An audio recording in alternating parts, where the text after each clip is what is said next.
film friends, friends of film, and everyone in between. Welcome to the Film Folklore Podcast. I am Jed Props, and I am joined today by Chris A.D. Hello. And, of course, our collective better half, producer Justin Sound. Hi. Joe and Zoe are not with us today. We got a report that Joe was recently at the Pyramid of Giza with Amanda Hugginkiss. Zoe, though, Chris, where's Zoe? Oh, she's hang gliding. Oh. Yeah. She did mention she was taking that up soon. She's doing it. Yeah. She's going to work for Red Bull as a hang glider. Extreme hang glider. Luckily, there's some natural cliffs near here, so she at least has a launching point. In this river delta, there's a lot of places to do it. It's true. Over by the bluffs. Yes. Mm-hmm. Okay, so... The apartments? Yeah. Yeah. Right. Where I buy my weed. So 4 stories high. So we have a very special holiday episode. This is our first attempt at a holiday episode. So Merry Christmas, everyone listening. We hope you're all traveling safely and all that. So being that this is our first holiday episode and trying to think of something fun to do, get you several holiday treats. Have you all ever heard of a game called Two Truths, One Lie? Yeah. Yes. Well, I had not heard of it until recently, but apparently we've been playing it accidentally with Find the Fake Movie Title. So that is all to say that we're going to do a Find the Fake Movie Title. So for this one, I'm going to ask y'all, you got to find the fake Christmas movie. So, and no cheating, of course. So I'm going to give you 3 titles and just tell me which one is a fake. And then we'll talk about plots. Okay. So the first one is called A Dickens of a Holiday. Okay. The second one is called Santa Jaws. Wow. And the third one is called Krampus in Kansas. Okay. Your thoughts? I mean, fucking A. Please tell me people didn't really make a Christmas movie about a shark. Did they? There's a shark movie for everything. There's got to be a Christmas one, right? If not, We need to make it because there's money there, I feel like. But, okay. Oh, God. Okay. So your thoughts? Guesses? I mean, not that I want the shark movie to happen, but I feel like it's got to be real, but I don't know. I mean, The Krampus in Kansas yeah, is a little specific. There's a lot of Krampus movies. it is. But I would love it if that was actually a real thing directed by Werner Herzog. Why? And what happens in Kansas specifically that? Well, it doesn't matter. Just the alliteration with Krampus in Kansas, and he'd be like, yeah. The Krampus. Because the Krampus was a whole German thing. Right. Yeah. I wish I could do a good Werner Herzog voice. I can't. We will find the grittiness of Kansas and Krampus. I don't know, something like that. Yeah. The Krampus comes on only the one night and murders the children. Yes. So what are y'all leaning towards? The Krampus one? I am saying Santa Jaws, but I mean, I know I'm going to be disappointed, but I'm doing it maybe out of spite. Let's just call it that. All right. What was the first one again? A Dickens of a Holiday. Yeah, it's got to be referring to Charles Dickens. Right. Got to be, right? So I'm going to say the Kansas one. Okay. Krampus in Kansas. So the answer is Krampus in Kansas. Nice. Chris, I'm surprised you didn't recognize A Dickens of a Holiday because you're little known fact about Chris. He's an avid Hallmark and Lifetime Christmas movie fan. That cry every day. Just watch them. I'll remind you of the plot. To make the 100th anniversary of her hometown's Victorian Festival a success, Cassie invites action movie star and former high school classmate Jake to play in A Christmas Carol. But yeah. I've seen it 9 times today. I think you got 9 boners right now just thinking about it. I have 9 Wait, of them. what was Jake in before? Before he 16 came back candles. to do the Christmas. I would love to know what. Yeah, Jake was the Jake. rapey older boyfriend. No, it was Jake Ryan. Yeah. That is something about Action. 16 Candles is that going back and watching as an adult Action. now, I'm like, this movie is a lot rapier than I recall. Oh, yeah. Like, Oh, sure. it's a little, anyway. Santa Jaws, trying to survive his family Christmas, Cody makes a wish to be alone, which ends up backfiring when a shark manifests and kills his entire family. That is not where I thought that was going. We are going to, it'll be on the website when this episode gets up, but there's an image that I'll just describe where imagine the shark fin approaching you in the water, and it has a Santa hat on the fin. This is fucking real? This is a real thing. Jesus. And it's going to get better. Guess where it was filmed? I mean, Lake Pontchartrain here. Mandeville. Yeah. On the North Shore, Lake Pontchartrain. Here's an image of the artwork for you to look I at. actually love the artwork. It's Yeah. it's very minimalist. Oh my God. That's just fucking crazy. So we'll post all of that so everyone can see what we're talking about. So yay for Christmas. Let's get into some holiday fun. Being in the holiday spirit, we're going to be talking about Easter eggs, but I'm going to call them stocking stuffers. Nice. Yeah. I can thank Dawn for that. Shout out to Dawn, my friend. But it's the holidays here in the U.S., and we wanted to bring you a special holiday-themed episode. So I'm going to present this to y'all like a trivia quiz of sorts, and I'll keep a score for whatever bullshit bragging rights you want. I don't know, maybe there's a prize. So anywho's, so basically it's first correct answer gets the point. And keep in mind that these are stocking stuffers, patent pending, trademark, whatever. So there's 11 total things that we're going to talk about, and each one is involving something of an Easter egg related thing. And these should be all movies that you have very likely seen it in your life. Okay, so are you ready? I hope so. What do we win? You win, let's see, you win 2,000 friendship points, 3,000 respect points, and a gift coupon to Chuck E. Cheese. Great. Okay. Yeah. Deal. I'll take it. I was hoping you'd just say money, but whatever. I mean, you can trade it in. I believe the coupon has the cash value of 1/1000th of a cent. So if we do this 999 Nice. more times, you have the potential to get a penny. PA pay. Nice. AKA PA pay. Yeah. Just like Chuck E. Cheese, those tickets rack up. Yeah, they do. They do. Oh, I didn't mention the gift coupon is good for one gift coupon. You trade it in for another gift coupon. That's good.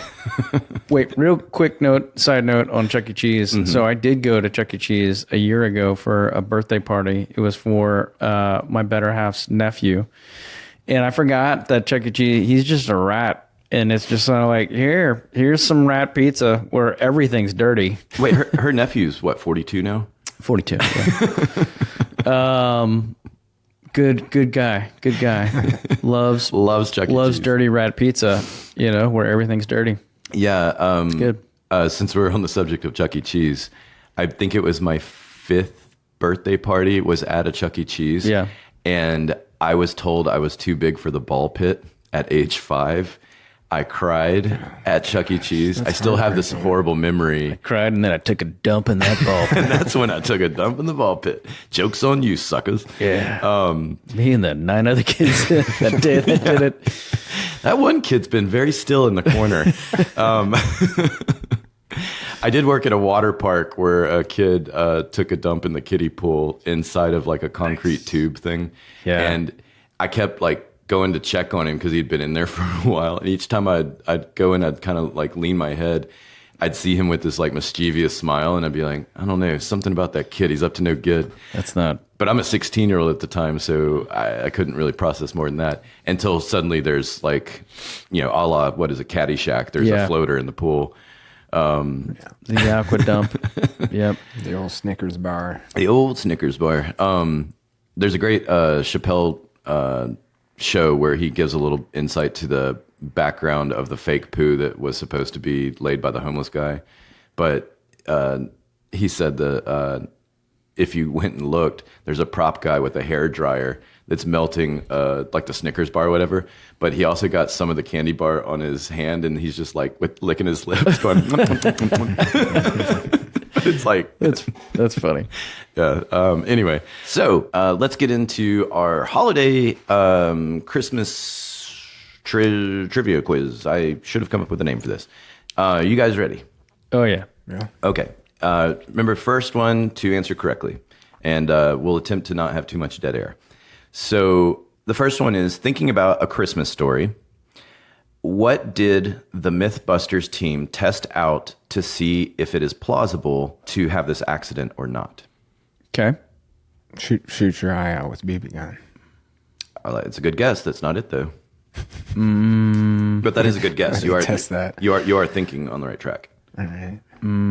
Oh, have your tongue get stuck to the pole. That is correct. And Cheese rat pizza. cheese wrap pizza. I'm gonna be on the toilet tonight. I was gonna be on the trailer. Anyway. True. Getting your tongue stuck on a pole, and they proved it was definitely possible. Oh wow. Yeah, Mythbusters, great show. Shout out to those people. And also, is it Graham Imahar that passed? I think it was. Yep. Yeah. R.I.P. Because he seemed like a good guy. Bring him down the room. Now to bring him back up. All right. So moving on to our next thing. Staying with A Christmas Story. What stimulant was given to the character Ralphie during his BB gun daydream where he saves his family? Whoa. Yes. Yes. Whoa is the correct response to that. One more time. One more time. Yeah, because I said whoa when I read this. What stimulant was given to the character Ralphie in A Christmas Story during his BB gun daydream where he saves his family? Man. I mean, I'm just gonna say that they gave him like meth. Like some form of meth. You know what I mean? Was it coffee? No, you're more on the right track with coffee though than meth. Stimulant. I'm just saying, like Adderall is basically meth, and we give that to kids all the time. Yeah, maybe I'll give you all a clue. Because he's supposed to be a cowboy type character with his BB gun saving his family, what would he Dip. Right? I'll give it to you. Chewing tobacco. Yeah. So I'm going to answer this with a quote from Peter Billingsley, who played Ralphie. Well, they totally screwed up. The scene says he's dressed as a sheriff, so you put the costume on. And a line in the script says he's chewing tobacco. So sure enough, the prop man, who's responsible for that, anything the actor touches is the prop man's department. He comes up to me, and he's got this pouch, and it says Red Man on it. And he flips it open. I swear to God, I don't know the difference. I said, what do I do with this? He says, here, jam it down in here, he says. Don't swallow, just spit, end quote. Wow. As a prop person, I don't care what the year was. The idea that someone thought that was an okay idea to give a child chewing tobacco is absolutely insane to me. It was probably so much stronger back then, too. And so he got sick. In that scene, shocking. Mm-hmm. Yeah. That is one of the more crazier things that I read when I was putting this together for y'all. But all right, so we're tied right now. Moving on to the next one. This one is a true or false. The hotline joke, 1-800-SPANK-ME, in The Santa Claus is a real phone number. True. And Chris, you get a point. All right. So There's enough perverts in the world that, yes, that makes sense. well, and this is not going to shock you when I say that Don't look at my phone call history. It's from the Santa Claus. The Tim Allen? The Tim Allen Yeah. vehicle. Yeah. Right. The Santa Claus joke involving 1-800-SPANK-ME caused massive problems for parents when kids discovered it connected them to an actual phone sex hotline. Nice. Some viewers who dialed the number reportedly racked up hundreds of dollars in phone bills. Nice. Yeah. Like, why would you not try that? Some parents of viewers. Someone gets an F for not researching that properly. It's a Christmas miracle. That's a writer thing, right? I mean, yeah, in the script, but yeah, there's your clearance department. That's a group to get in here at some point because they'll go through and make that's an entire soapbox episode if we got clearances in here. Yeah. But yeah, your script goes through a clearance process where everything gets kind of vetted. So like address has to be vetted, names have to be vetted, all these things. And so they'll come back with these clearance reports. And script clearance is a little bit different from clearances in general in a show. But anyway, that's a story for another day. So yeah, somebody didn't do their research, and that made it all the way to picture. And then we know our my local union's business agent, Corey. If we get him in here one day, he can tell the story himself. But I'm trying to remember the movie. It might have been Olympus Has Fallen, that they needed a number last second. And Corey's number somehow got in there and made it to picture, and he had to change his phone number, which to me is hilarious. Like, who's watching Olympus Has Fallen and going, I need to dial that number? Yeah. So, yeah. But I'll get him at some point to tell that story. All right. So, moving on. The next one is, what is the original color of the Grinch in the Dr. Seuss book? Red. Nope. in the book. It's a trick question. I'll start dropping hints. Yellow. We can't have dead air too much. The flaw in my plan in this. Yellow? No, that's incorrect. That's my guess. Green? Also, no. Let's just name the whole rainbow. Yeah. If I was to say the absence of color, Black? Black. and white, I'll give it to you, Chris. That's a point for you. There was no color to the original And I Grinch. don't It was feel a like- black and white I was book. just a, Oh, okay. I really don't feel like either one of us should have gotten that. Yeah. But I'll take that goddamn point. Chuck Jones was the one, a famous Chuck Jones of Looney Tunes world. He had the idea to make him green for the 1966 animated feature, and that is how he became the iconic Grinch that we know today. Fun trivia side note, when I was putting this together, I also learned that Jim Carrey as the Grinch, the makeup was incredibly time consuming. It took something ungodly like upwards of 8 hours to get him in full makeup. And apparently he hired a former CIA torture specialist to basically give him a rundown on how to better handle torture as a method to deal with the long time in the chair of getting makeup applied. That was just a random crazy tidbit. I mean, that does sound awful. It does sound awful. I feel like I would just sleep.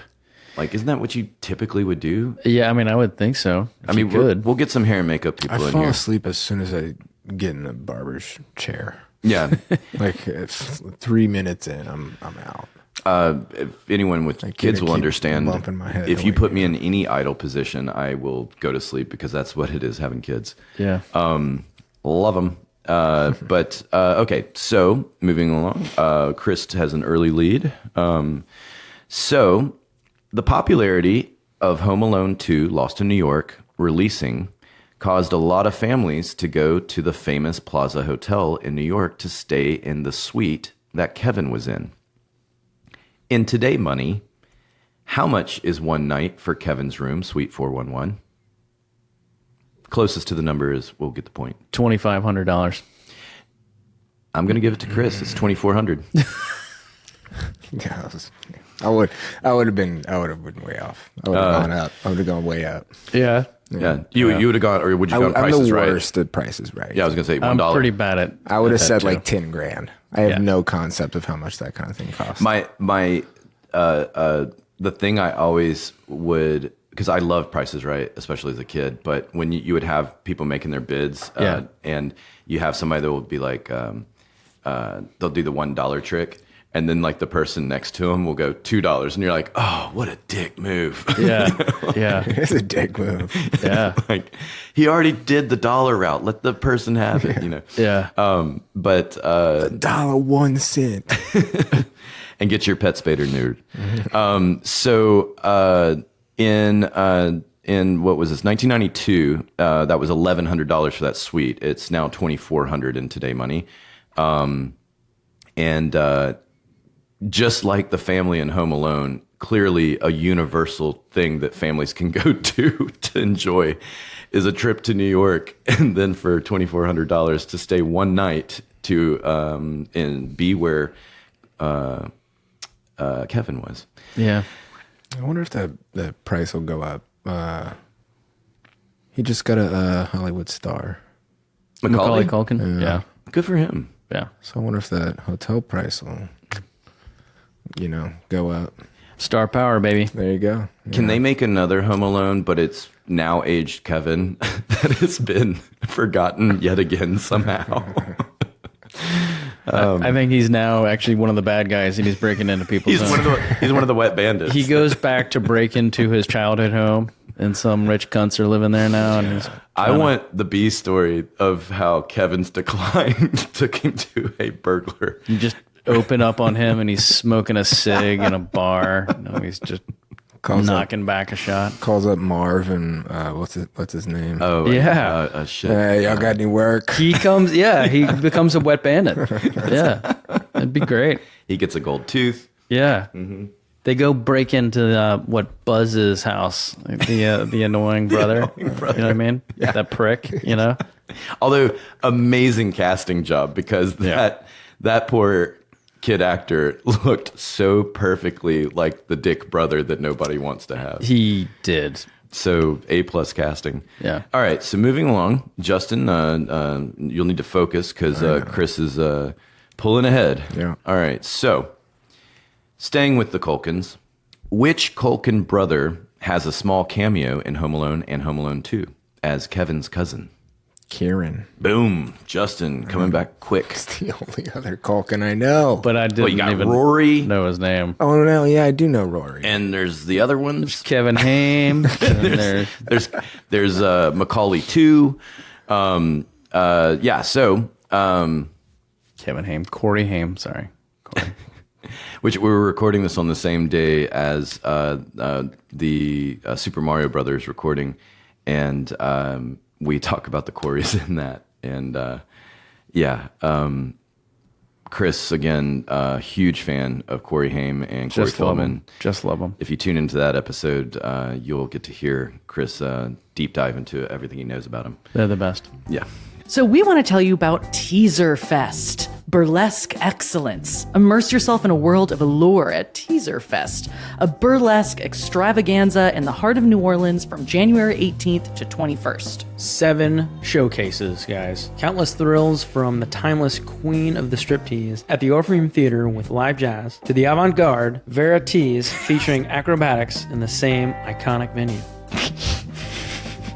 Sorry, I chuckled because I think it's supposed to say varieties. I think, yeah. That's why I'm so sorry. Yeah, so we should probably do Wait, that what? one. Oh, yeah. What did I say? What did you say? What did you Verities. I would have Cinema Verities.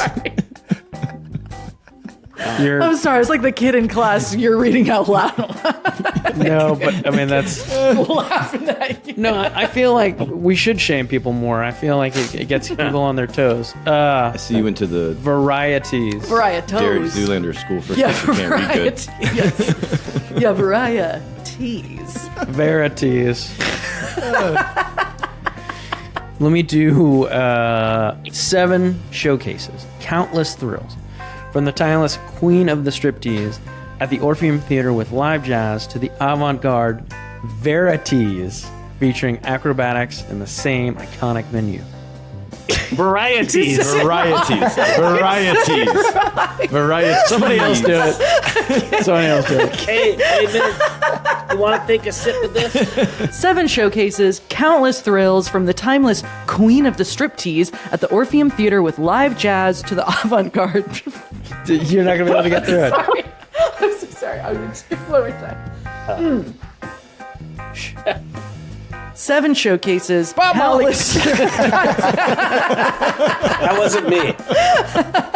All right, That wasn't me. 7 showcases countless thrills from the timeless queen of the striptease at the Orpheum Theater with live jazz to the avant-garde varieties featuring acrobatics in the same iconic venue.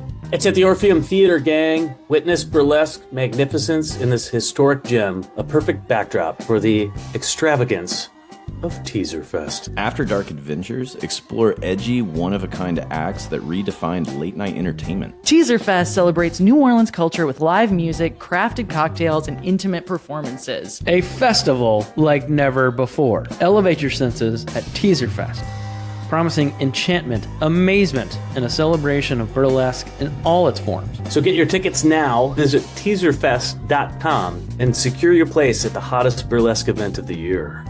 Moving along to the next one. What did Emma Thompson wear in Love Actually to make her character more shapely? A Corset.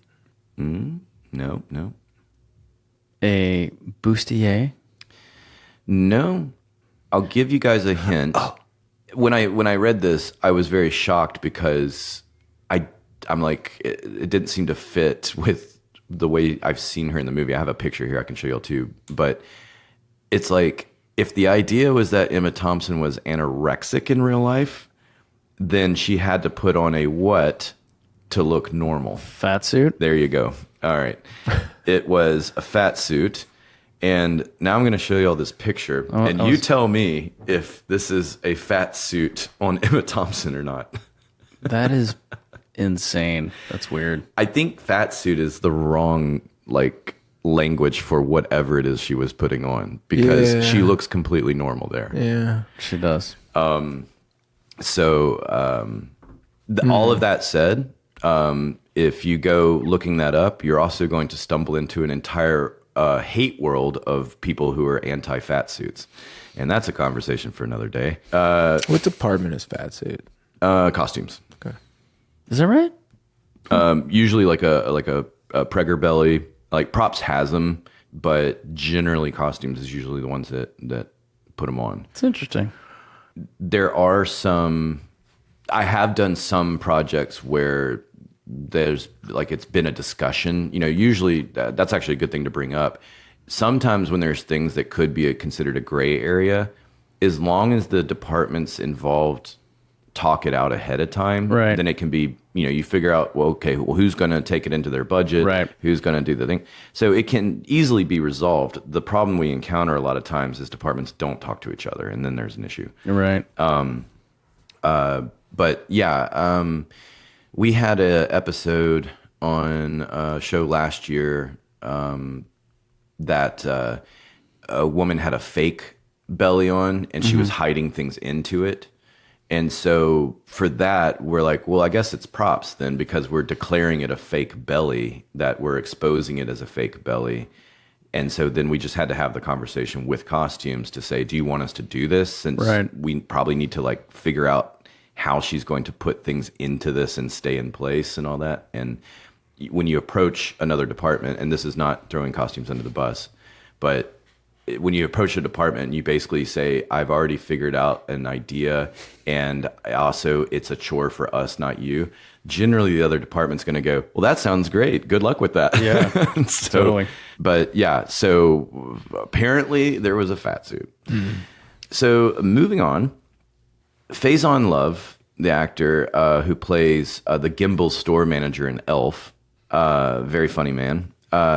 He's wearing a name tag that reads Wanda. Who was originally supposed to play the store manager? Wanda Sykes. There you go. Gotta be. And when Faison came on, because she had to bow out the last second, so props had already made the name tags, and I guess Wanda Sykes' character was going to go by Wanda. And Faison was like, no, I'll just take that. So that's how he ends up with a Wanda name tag. That's funny. Yeah, that was pretty funny. It would have been good with Wanda Sykes, though. Yeah. They would have been great with Wanda Sykes.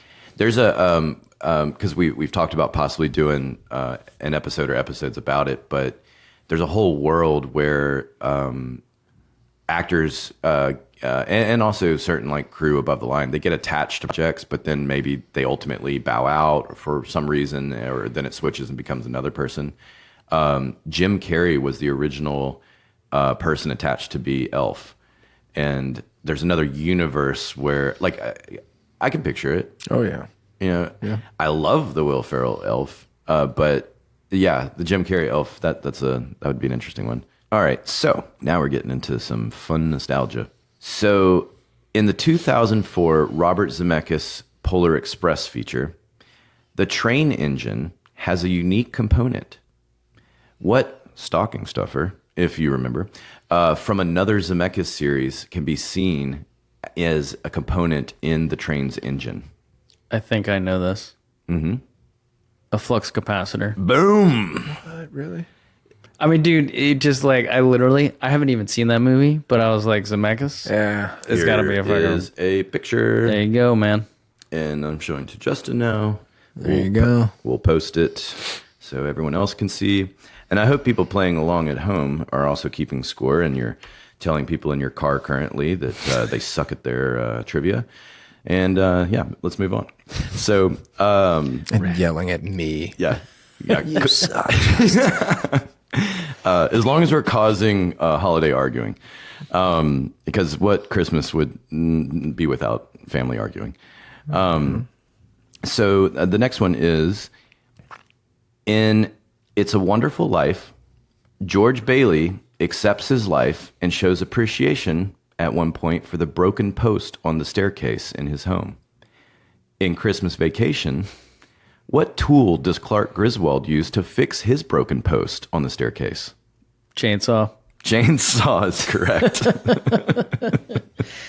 I'll shut up and then you. And then No, give you no. first guess. Are you trying to No. handicap him like well into the game, Well, no, or handicapping yourself? I'm like a know-it-all. Yeah, being annoying. I see, because I would have said sledgehammer anyway. Because I don't know. That is It's been one. so that he uses a sledgehammer at some point, right?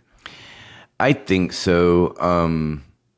No, he's got the chainsaw that he chops that. But I mean, he beats lots of things. Yeah. Yeah. This a sledgehammer is not used on the staircase, but I do think that he does take out a wall or something. Like I can't. It's been so long. Yeah. I'd like to watch that movie again. Christmas Vacation was awesome. No, that one's every single. I watch that one every year. Oh yeah. Oh wow. That's great. Because European Vacation, Original Vacation, great. Yeah. Then Dude, European's actually pretty good. Is it? Okay, all right. You got to go maybe I back should and go watch those two, and Hey, then hey, kids, Big Ben. much like the original, like Star Wars, the original three, great, and then don't anymore. Oh, you mean Vegas Vacation? That's what I mean. Yeah. Or Not that I don't think I've ever really seen it all the way through. I have no interest. well, I got another one for you. Apparently, they made a Christmas Vacation 2, Eddie's Island Adventure. I do remember that. Yeah. It might have been a TV movie. Wow. Yeah, it was like a Comedy Central movie or It something. sounded awful when I was reading about it, but maybe I can pull up the synopsis here. But Randy Quaid, He's a crazy man. you know, he had his time in the sun, I guess. But I feel like the drunken crop duster in Independence Day is a little closer to his real personality, maybe. Yeah. Like he is Cousin Eddie. I think Cousin Eddie that's who that guy is. And then his daughter saying, "My daddy tells me I kiss the best." That's a Jenna in 30 Rock, Yep. isn't it? Yeah. Yeah. Wow. And it came out in 2003. It says, a holiday to the South Pacific goes awry when Cousin Eddie's family and a tour guide are shipwrecked on an island. Perfect. Hilarity ensues. And I'm going to show you this picture. And that doesn't help it. No. The only billing on the poster is Randy Quaid. Awesome. It's just the poster's just very National Lampoon Yeah. esque. A little known fact about National Lampoon, a lot of times they buy up a film and stick their name on it. They don't actually have anything to do with the production of it. I did a movie years ago called Freshman Orientation, I think was the working title. And it was, I couldn't even remember what it released as, but it was basically like two best friends that go to college. One of them is a closet homosexual, and then he comes out with his friend, and it's a love triangle, but somehow there's a comedy mixed in there. Okay. Nothing funnier than coming out of the closet. It's hilarious. Yeah. And I was a PA on it. And You make me sick. all right, so moving on to our final piece, going back to Krampus. In the original Krampus movie, simply titled Krampus, not Krampus in Kansas, that's the 12th edition, what real-life infamous haunted house can be seen in an aerial shot? I'll give you a hint, it's not the Myrtles Plantation. The thing from The Shining, that hotel? It's not that hotel. If I say a family was murdered in it, and then another family... Texas Chainsaw Massacre. No, but another family moved in and then pretended they were being haunted. Right, but I don't know the name of that house. It's got a movie of the same title. Yep, I can picture it in my mind. There's people screaming at their stereos right now. Yep. It's, I believe, in Long Island. Strong Island. Man, I don't know. I don't know the name of it. Well, it's okay because this isn't going to change the overall scores. True. It's the Amityville Horror House. There you go. Yeah. Amityville. You know, the famous poster where Long the house Island? has, the eyes. Looks like yeah. Creepy. Amityville? I think it's in Long Island. Am I wrong? I could be wrong. I don't have a lot of facts to back that up. I just kind of said it. So, you know what? Write us in and tell us. Even though I clearly show I have internet connection. All right, let's take a look here at final scores. Let me just do a little tally. Oh, we don't have to do that. And the winner is, drum roll, it looks like it's Chris with 8 points. Yeah. Justin That doesn't seem right. in a close second of a two-man race with 2 points. Very close. All right, so thank you guys for playing. So I didn't ask this question before, but has anyone worked on a Christmas project of any kind? I worked on, it wasn't a Christmas thing, but it was called 5 Feet Apart. Are we naming names? Can I say that? I guess it depends on what you're going to say. I'm familiar with 5 Feet Apart. I think it was supposed to be, it was supposed to be in winter. And so but we filmed it in the summer. And so we had to, there's supposed to be snow on the ground. So we had to go, we had some outdoor shots, and it was the nightmare scenario of people in South Louisiana wearing coats during the daytime during the summer, which is literally just dangerous. And there was no way to have snow on the ground that it wouldn't, it's just impossible. It's Right. so hot that it would just evaporate immediately. That's where the asbestos comes in. So we all have asbestos cancer now. That's the end of the story. We're 5 feet apart from death. No, but we literally just took white sheets and tarps for a big wide shot. Mm-hmm. And we just kind of had them patched on the ground as though they had been snowing. It had been snowing. Oh, and it actually, shout out Steve Props. I just I remembered he was the prop master on it. Yeah, it actually looked good, or at least passable. So there you go. I'm glad you brought that up because most Christmas related things, I've only done Christmas episodes, maybe were a Christmas episode of something. But to what you just said, oftentimes, more times than not, we're having to do it not around the actual Christmas holiday. Yeah. Here in 2023, thank God for Amazon, because it's very difficult to shop Christmas stuff outside of the Christmas holiday. And even like Daddy's Home, we had like a Christmas scene, but we were close enough to Christmas, if I remember correctly, that, you know, we could kind of finagle it. Two things. One, y'all may remember, or this might have been right before you got in the industry, but it was not long after Katrina. There's a town called Natchitoches, Louisiana. It's about an hour south of Shreveport, which is hilarious because most people listening aren't going to know where that is either. It's like when I say Cottonport, it's right next to Plocheville, you know? You know, Natchitoches, right outside of Natchez and Nacogdoches. You can look it up because it's just like it sounds. That's not true either. So anyway, it's a small town. It's quaint. It's bed and breakfast. Steel Magnolias was filmed there. That's probably what it's known for.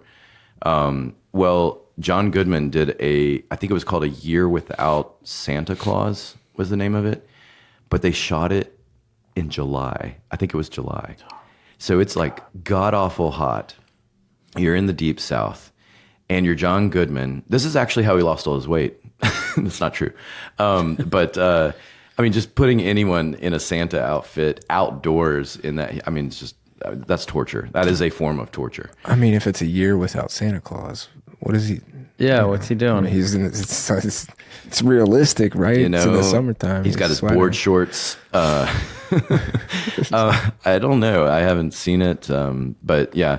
And then I remember, this isn't a Christmas movie, but again, to what Chris was saying, there was it was wintertime here in New Orleans, and there was a movie with one of the like teeny bopper actresses, like not Lindsay Lohan, but one of those like, I had a brief music career and therefore I had a brief movie career as well kind of person. And I can't remember who it was at this moment, but it was supposed to be an outdoor pool party. Yeah. We were at the Luling Mansion, the jockey house. Yeah. And it's like 40 degrees and the pool was not heated. Oh, I totally remember Yeah, this. just This was So Undercover. So Undercover. Yeah. That's it. Yeah. And all these poor background extras are having to pretend that it's awesome at this pool party, and they're freezing. It was freezing cold. It was a night shoot, and it was one of the nights in New Orleans where it was like probably 38 degrees, but 38 degrees in New Orleans feels like it's about negative 38 degrees. Right. With high humidity and cold. I have family that live in Colorado. I will take -5 in Colorado over 38 in New Orleans every time. Yeah, it's crazy. I have felt colder in New Orleans than on mountain peaks skiing. Yeah, big time. And I was a PA on that show. And then so like when you're a PA and you're doing a night shoot and it's freezing outside, like you don't have enough money to buy like down anything. Yeah. So you just wear all of your cotton hoodies and jackets, which don't do shit. So in like, you look like the kid from A Christmas Story where you're just kind of like, your arms are out by your sides because you can't put them down because you got so many layers of clothes on and you're still freezing. Yeah. Or you're dressed kind of similar to like a snowboarder in Colorado where it's like I'm wearing flannel on the outer layer, but I actually have another 7 layers underneath. I just didn't want to wear normal snow clothes. Yeah. Yeah. The funny thing about something like that is like if a director's like, guys, can you not shiver so much? Yeah. You know, and it's like, these poor people. It's involuntary at this point. I know, that person has hypothermia. Only 3 toes were amputated in the making of that movie. So anyway, moving on from that. Justin, have you worked on holiday stuff? I have not. Well, yeah, not. I did TV shows, episodes, definitely some reality, but yeah, no. I know Chris was offered some Hallmark movies, but he had to turn them down because he just couldn't contain himself. He knew he wouldn't be able to perform professionally. No way. Because of your absolute love. Oh, I'd be crying. Didn't you say A Christmas Prince was your favorite Hallmark movie? Of course. Yes. I said that off the top of my head, and I guarantee you that's a real movie. Yeah. There's like 1,000 that involve a prince or princess. Sure. Oh yeah, I watched that one yesterday. And shout out to my dad who zones out when he watches TV. And if you walk in the living room and you see him watching TV, he's flipping through the channels and he'll be watching basically Predator 2 could be on TV. Yes. And then A Christmas Prince, and he's flipping between those two. Nice. And your brain is exploding trying to understand how he's capable of this. And then you just realize he's not paying attention. Yeah. It's like mindless watching. He's just dodging commercials. Exactly. He's definitely a commercial dodger. Yeah. So let's see. He beat the system. Yeah. Man, that day that the remote control started having the Last. last button Yeah. that you could just keep going back and forth. Quality. Oh, Yeah. game changer. Yep. But it's a nightmare when the shows would sync up on the commercial breaks at the same time. So you do, the commercial coming like, all right, not sticking around with this shit. Press last, and then they're on commercial too. No. And then you basically just go through the entire DirecTV thing to try to get if we can watch something new. So and starting to wrap us up and everything. Let's see, what else can we say to the Christmas movie world? I had a buddy that in town that does a lot of the sound mixing for a lot of the Hallmark Christmas movies. Yeah, he says that they're usually really easy shows to work on. Oh, the Hallmark? Yeah, they don't pay very well, I don't think. But, I've done Hallmark and Lifetime. I just haven't done holiday themed. Right. I think the vast majority of those are filmed in Vancouver. I think most of them are done in Canada. The Christmas one specifically. I did. God, it's been so long because you mentioned Chris Morgan earlier. Shout out Chris Morgan wherever he is, happily retired. When he kind of sort of retired or whatever, so did the flow of the Lifetime and Hallmark stuff coming here. Yeah. He was definitely the reason they were coming this way. Yep. The Hallmark one, the last one I did was, I think it was called Remember Sunday. Yep. And it was Alexis Bledel. Yep. And Zachary Levi. That's it. Yeah. From Chuck. And Shazam. And what is he? He's the male voice in Tangled. There we go. They were super nice. They were all very super nice. Since we're talking about it, I'll dig it up and post it on the website. But there's a picture of me floating out in the internet ether because producers of that movie leaked photos in an effort to promote it, but they tried to claim they were paparazzi. And I can tell you there were no paparazzi on that movie. And the photo is clearly from a stills photographer. I am waiting to take props from Alexis Bledel, but she's in a conversation, I want to say with an AD. And as I was about to take everything, this other person walked up and distracted her and started talking. So now I'm just kind of waiting, but it looks like I'm just stalking her. And it's this way, I'm uncomfortably close to her, but we're clearly not engaging. So that's my paparazzi photo. Nice. Yeah. You pervert. Yes, exactly. If you want to see what me as a pervert looks like, we'll have it on the website. And you can also see that I am shaped and I dress like 70% of our industry.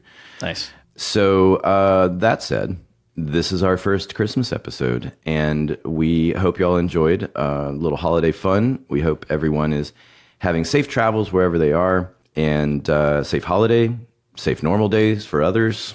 Any other final thoughts? Just on behalf of Joe and Zoe, Merry Christmas, maybe? Probably. Yeah, probably. Probably. Maybe not. But Merry Christmas, everybody. Happy holidays. Oh, I know. You know what we should do? We should all say goodbye to 2023. See ya, bitch. Never say never, because you Bye, sucked worse bitch. than 2020. So, I didn't think it could happen, but Yeah. I think it did. Yeah. because fuck that year. So, let's see. So we need to close. There's a weird contraption outside the studio. Oh, it's the hang glider. Oh my God.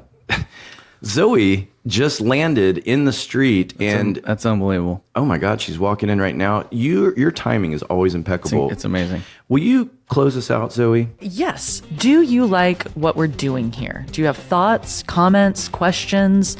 Maybe you have an idea or suggestion for topics you want to hear about? Well, you can find us on the intrawebs. You can email us at filmfolklorepodcast@gmail.com. You can find us on the social medias, Instagram being Film Folklore Podcast. We have a Facebook group called Film Folklore, Twitter, X, whatever you want to call it, at The Film Folk. And yeah, thanks for joining us today. Thank you all for joining us today. Merry Christmas, Merry Krampus, Crazy Kwanzaa, Happy Belated Hanukkah. Have a wonderful winter solstice, a terrific non-holiday, happy Gregorian calendar New Year, and any other special and non-special day I left out. See y'all in 2024. Bye.